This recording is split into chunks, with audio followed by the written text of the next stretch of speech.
Welcome back, folks. Triple Crown here, coming to you from Vancouver, British Columbia. Continuation of the Global War 1939 series. Special units.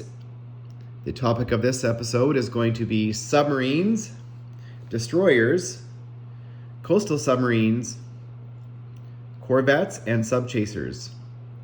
Now, a lot of people, depending on which game you play, don't necessarily always get the rules right when it comes to the mechanics of submarine and destroyer or submarine warfare. So we're going to go over that. But first, I just want to talk about the Battle of the Atlantic. In World War II, before the Americans joined, the UK was struggling. They were surrounded in terms of basically Europe had fallen to the Germans. And Canada was an ally of UK and was sending supplies across, war materials to England. And the Germans were determined to stop that. Well, how did they do that? Well, the Germans did not have a big navy. The British did. Submarines were cheap. So they flooded the Atlantic with submarines.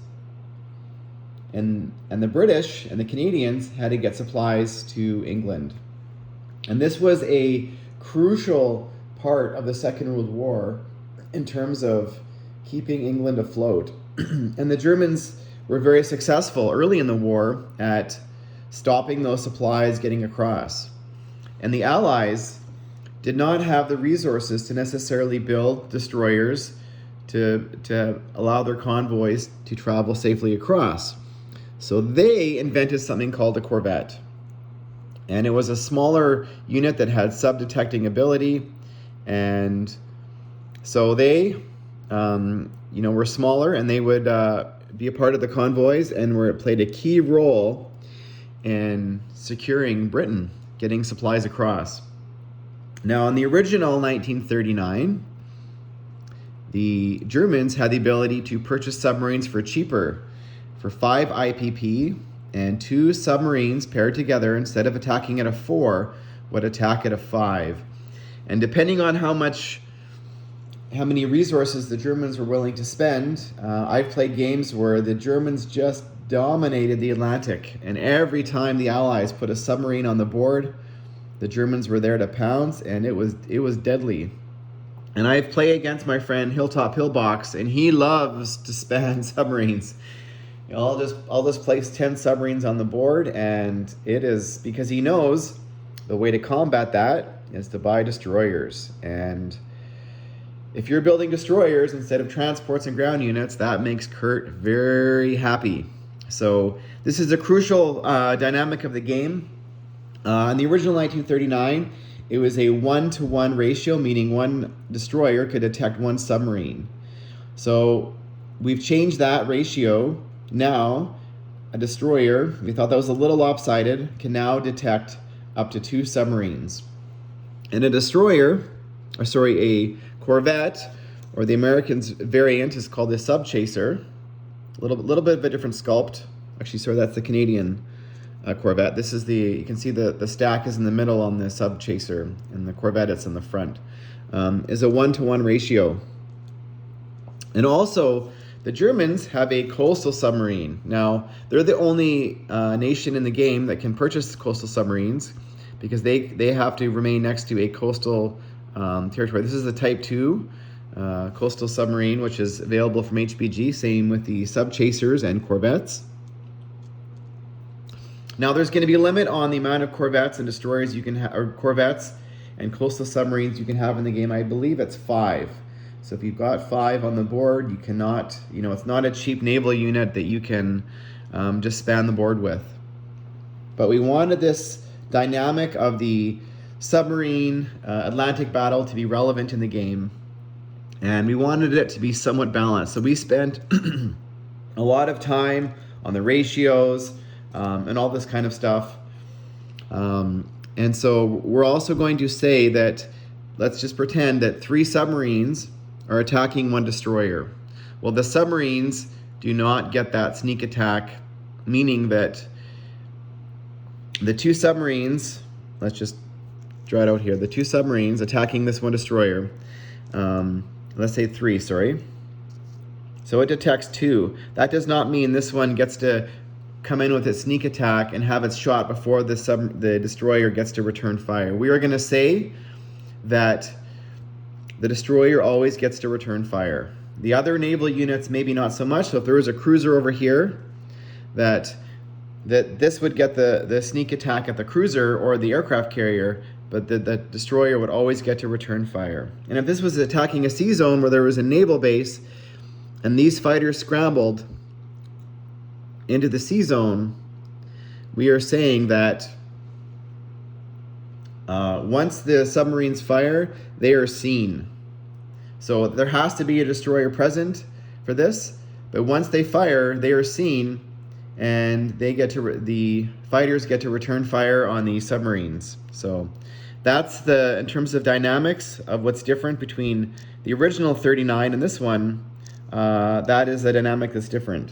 So it took a lot of back and forth between Gargantua and Hilltop to sort these rules out. We thought this was the fairest and most balanced way of doing it. Now, it's a little bit different than other variants, but we feel this is the most fair. Some of the sculpts that you can purchase from HBG. This is the German destroyer. It's the Leipzig. Love this sculpt in comparison to the out-of-box sculpt. And there's a couple different submarine units you can purchase like this one. It's a little bit different than the out-of-box sculpt. So if you want some different stuff happening, this is the French destroyer, different than the Russian destroyer you get that's out-of-box. And I always thought these Anzac units are pretty cool. That's out-of-box. But you get the gist, folks, of hopefully that explains the dynamic of the battle. Now, we've simplified. Destroyers for everybody are going to cost 7. Submarines for everybody are going to cost 7. They're all going to be able to move 2, with the addition of moving 3 from a naval base. The submarines are going to attack at a 4, defend at a 2. Destroyers are going to attack at a 4 and defend at a 4. The Corvettes are going to attack at a 3 and defend at a 3, be able to move 2. And the coastal submarines are going to cost 4 and attack at a 4 and was it 4? And I think defended at 2. I can't recall the numbers. I apologize, folks, but they are going to be on the setup charts.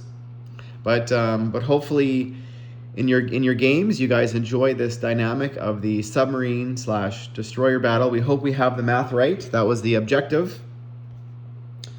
And we're going to get in, something else has changed, we're not going to get into in this episode, but can one destroyer block an entire fleet from coming through in terms of naval blockade? So we are going to get into that as well. Obviously, we know submarines do not block movement unless escorted by a destroyer. And what we're going to talk about today to conclude the video is class. Just a message for today, more of a message than inspiration. Canadians are known for saying their please and their thank yous, but I believe that this, being a good person, being respectful, saying please for things, saying thank you, is it becoming something that people are kind of forgetting, kind of a lost thing. And so this is just a reminder that we want to treat everybody how we want to be treated. Everybody out there, if you're a male, everybody out there is somebody's mother, somebody's daughter, somebody's sister, or somebody's grandmother. And how do you want those people in your life to be treated?